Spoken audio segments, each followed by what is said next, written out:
Nos trois héros sont installés dans la forêt de Panchavati.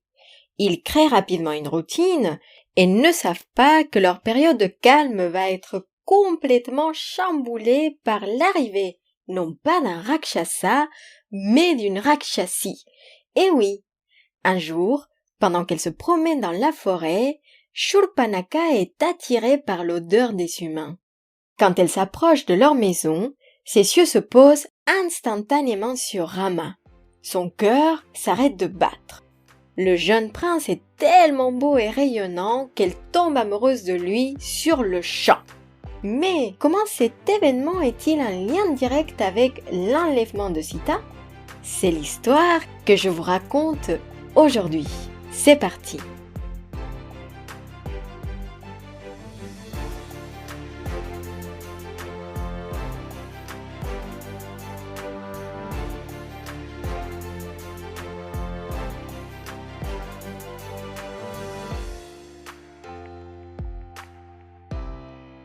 La Rakshasi Shurpanakha observe Rama pendant longtemps, cachée derrière un arbre. Elle est décidée à devenir son épouse. Il faut dire que ces deux-là feraient un couple très étrange. Ils sont à l'opposé sur chaque aspect. Il est beau, elle est laide. La voix de Rama est mélodieuse et douce. La voix de Shurpanakha est râpeuse et rude. Le prince dit toujours la vérité. Et la Rakshasi ne sait que mentir. Il suit la voie du Dharma, elle suit le chemin de l'Adharma. Malgré ces différences, Shurpanakha désire Rama plus que tout. Alors, elle s'approche de lui. Certaines versions rapportent que, ayant le pouvoir de changer de forme, elle se transforme en une belle femme. La version de Ramesh Menon précise que Rama est capable de voir à travers cette illusion et ne voit que sa vraie forme. Dans tous les cas, elle s'adresse à Rama et lui demande une explication. Ses cheveux sont coiffés comme un ascète, mais il porte des armes et en plus, il est accompagné de sa femme. Qui est-il et que fait-il dans cette région remplie de Rakshasa? Toujours respectueux des créatures, même lorsqu'il s'agit des Rakshasas, Rama répond et lui présente sa femme Sita.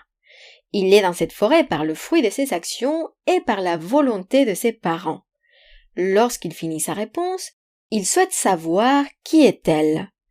Et Shurpanakha se présente comme une Rakshasi très puissante qui peut changer sa forme à souhait. Elle se promène dans cette forêt et installe la terreur. Elle fait partie d'une fratrie puissante, à commencer par Ravana, roi des Rakshasas. Son autre frère, Kumbhakarna, dort tout le temps. Puis il y a Vibhishana, qui n'est pas comme les autres Rakshasas. Lui est honorable. Il agit en respectant toujours le Dharma, qu'on aurait l'impression qu'il n'est même pas un Rakshasa. Finalement, ses autres frères sont Kara et Dushana, célèbres pour leur prouesse dans le champ de bataille. Mais elle précise, aucun de ses frères ne la contrôle et Shurpanakha est aussi terrible qu'eux. Après cette introduction, Shurpanakha ne perd pas de temps et déclare sa flamme à Rama. Étant le meilleur des hommes, il est digne de devenir son époux et considère qu'elle ferait un parti plus intéressant que Sita. Elle peut dévorer cette mortelle et son frère tant qu'elle y est. Ensemble, ils pourront parcourir la forêt et profiter des montagnes. Rama sourit tendrement. Il comprend que la Rakshasi est prisonnière de sa passion et ne lui en veut pas. Il décline poliment son offre et déclare qu'il est marié avec Sita, qui est sa bien-aimée. Mais c'est vrai que sur le ton de la rigolade, il lui dit que Lakshmana serait un bon époux pour elle. Quand Shurpanakha s'approche du frère de Rama, elle tente ses avances. Mais Lakshmana continue à la taquiner et lui conseille d'être plus insistante avec Rama.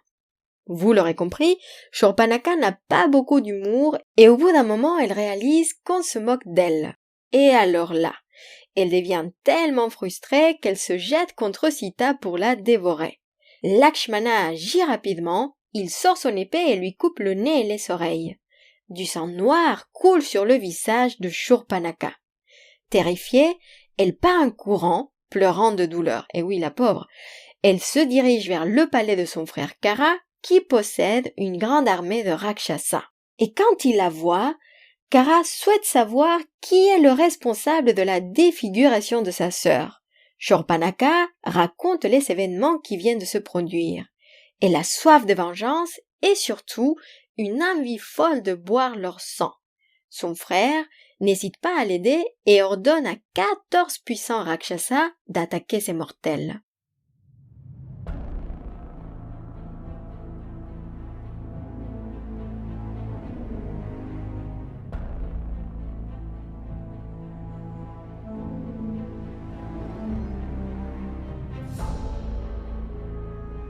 Shurpanakha leur montre le chemin et les Rakshasas ne tardent pas à arriver. Très vite, Rama se prépare et demande à Lakshmana de protéger Sita. Il affrontera ces Rakshasas seul. Il faut imaginer ces Rakshasas qui sont armés jusqu'au cou et leurs yeux sont rouges, remplis de rage. Quand ils arrivent chez Rama, ils sont surpris de voir un seul homme devant eux.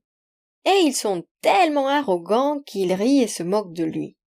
L'affrontement commence. Les Rakshasas utilisent leurs lances, mais Rama les brise avec ses flèches pendant qu'elles se trouvent encore dans l'air. Ensuite, sans qu'on soit capable de voir ses bras bouger, il lance 14 flèches en direction des monstres et les 14 Rakshasas tombent sur le sol, morts comme des sabres. Shurpanakha est furieuse et repart chez son frère Kara qui est étonné de la voir seule. Elle pleure, elle crie, elle explique en sanglotant qu'elle n'a même pas vu Rama bander son arc. Un moment, les Rakshasas étaient vivants. Et l'instant d'après, ils gissaient sur le sol. Shurpanakha est terrifiée. Et comme elle connaît très bien son frère, elle l'insulte et lui dit qu'il est lâche et que face à Rama, il ne sortirait jamais vivant. Évidemment, Kara est outragé. Il appelle le commandant de ses forces, son frère Dushana, et lui demande de préparer son char et de mobiliser son armée. Aujourd'hui, 14 000 Rakshasas auront pour mission d'achever ce détestable mortel. Aujourd'hui, ça sera la fin pour Rama.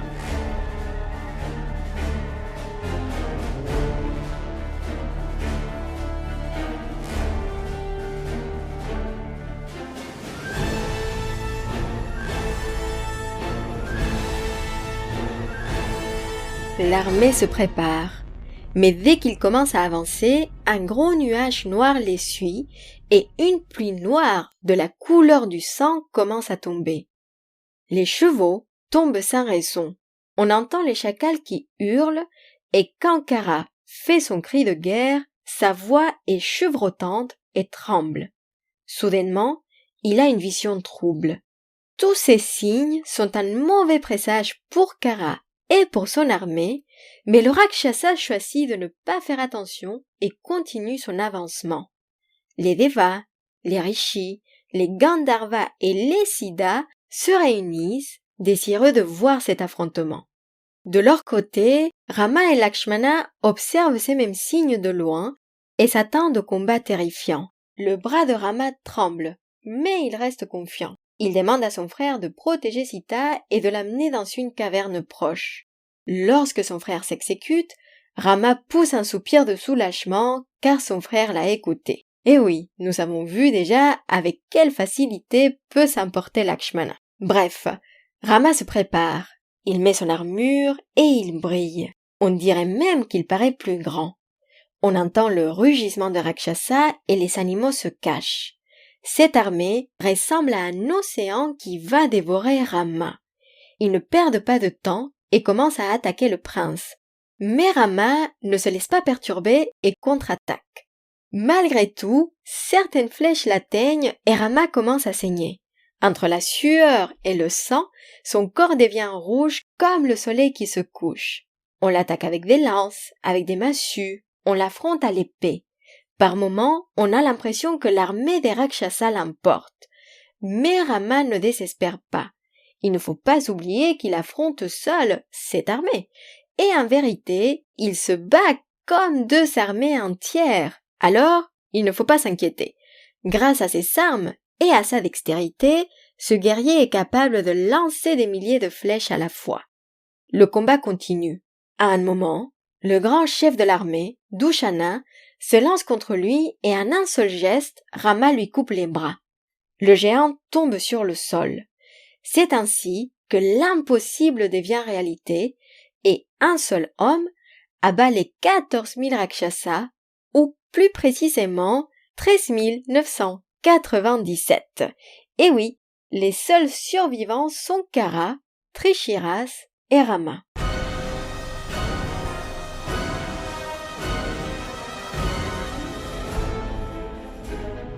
Trishiras, comme son nom l'indique, possède 3 têtes.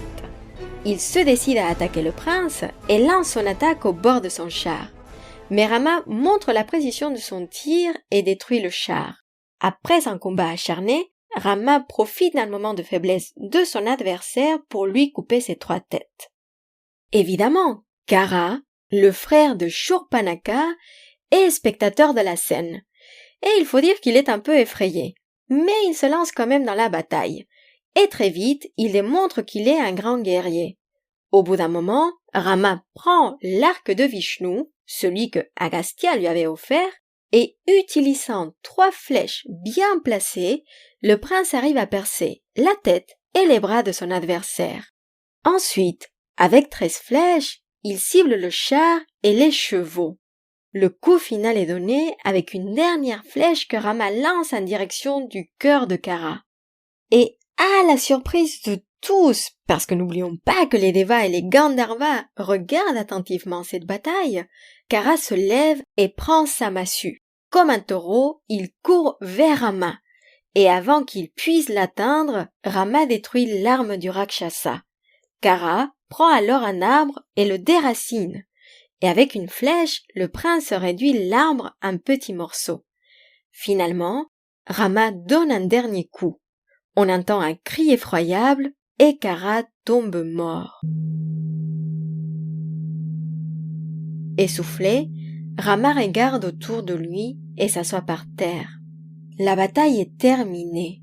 Lakshmana et Sita sortent de la caverne et courent vers Rama. Ils sont heureux de le voir en vie et commencent à soigner ses blessures. De son côté, Shurpanakha est également témoin de cette bataille inoubliable. Lorsque Kara tombe mort, elle lance un cri de désespoir. Mais tout n'est pas fini, parce qu'elle a encore une dernière carte à jouer. Cette fois-ci, Rama va regretter d'avoir refusé ses avances. Elle repart, folle de rage, et se dirige vers Lanka pour parler avec son frère, le terrifiant Ravana. Quel suspense! On se retrouve dans le prochain épisode pour la suite de l'histoire et je peux vous dire que ça va être très intéressant. D'ici là, je voulais partager avec vous ce que je retiens de cette histoire. Et il faut dire que cette histoire me fait réfléchir à la différence entre persévérance et obstination. Parce que très souvent, la ligne est très fine et difficile à distinguer. Mais dans le cas de nos personnages, c'est précisément ce qui les différencie. Tandis que Shurpanakha et Kara sont très obstinés et arrogants, Rama prend le temps de jauger la situation et prend des précautions. Cela me fait penser à cette citation attribuée au pharaon Akhenaton qui nous dit « La vraie sagesse est moins présomptueuse que la folie. Le sage doute souvent et change d'avis. L'insensé est obstiné et ne doute pas. Il sait tout sauf sa propre ignorance. » Et je ferme les guillemets. Je vous remercie infiniment pour votre présence et je vous dis à très bientôt pour la suite. D'ici là, on se retrouve sur ma newsletter et sur les réseaux sociaux, sur Instagram @yoginilaurita. Vous trouverez toutes les infos dans les notes de l'épisode. Et sachez que je suis toujours ravie d'échanger avec vous. Passez une excellente journée ou une belle soirée. Prenez soin de vous.